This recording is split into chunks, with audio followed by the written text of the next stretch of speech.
Durante más de 100 años, la Constitución de 1886 definió un Estado de Derecho para todos los colombianos, donde la Iglesia estaba vinculada al Estado y contaba con un gran poder de injerencia interno.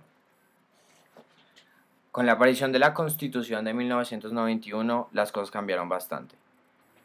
El Estado decidió romper vínculos oficiales con la Iglesia Católica, declarando la confesionalidad de Colombia como país. La promulgación del Estado Social de Derecho no excluye a los católicos de la nación, pero sí incluye a muchos otros agentes y creencias antes excluidos constitucionalmente.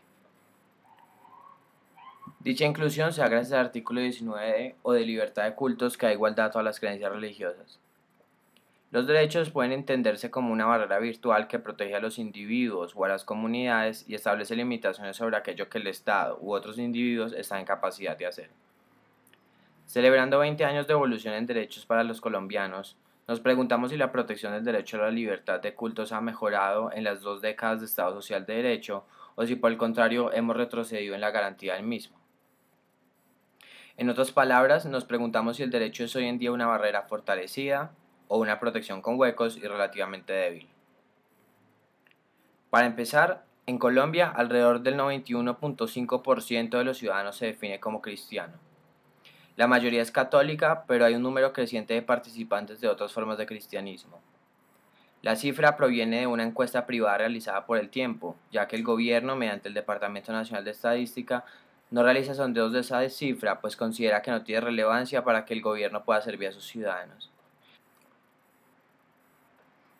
El gran número de personas con afiliación religiosa cristiana no significa que el derecho no esté garantizado y tampoco implica que el Estado sea de confesión católica. Para responder entonces la pregunta sobre cómo hemos avanzado en el derecho, tenemos 2 puntos de vista. Primero está el punto de vista legal, aquello que está garantizado por leyes o mandatos constitucionales. La otra forma de analizar la libertad de cultos es desde lo cotidiano y lo simbólico, es decir, cómo realmente la vida de los individuos y la vida pública del Estado está relacionada con el derecho sin que estos estén necesariamente al tanto de lo que define lo legal. Si miramos primero el lado legal, podemos concluir que ha habido progreso claro y significativo. Sin duda, el mayor progreso es en sí mismo el artículo 19 de la Constitución que establece el derecho, pero existen otras fuentes de derecho que fortalecen la garantía constitucional y podrían entenderse en conexión con la libertad de cultos.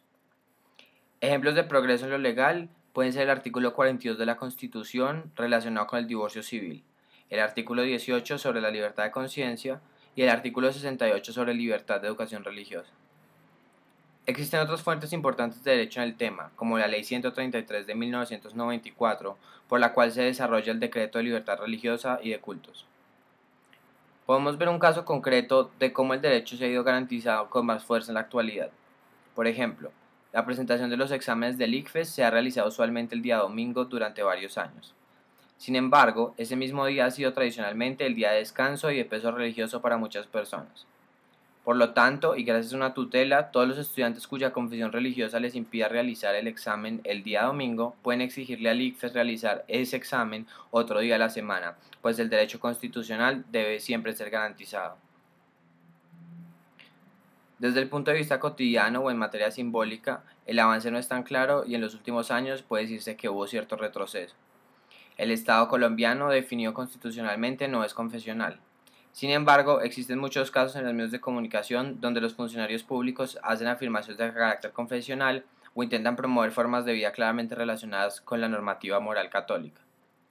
Ejemplos de personajes como el procurador Alejandro Ordóñez o el expresidente Álvaro Uribe son ejemplos claros de funcionarios públicos que imprimen un toque católico a la sociedad mediante su ejercicio a pesar de que el Estado es aconfesional.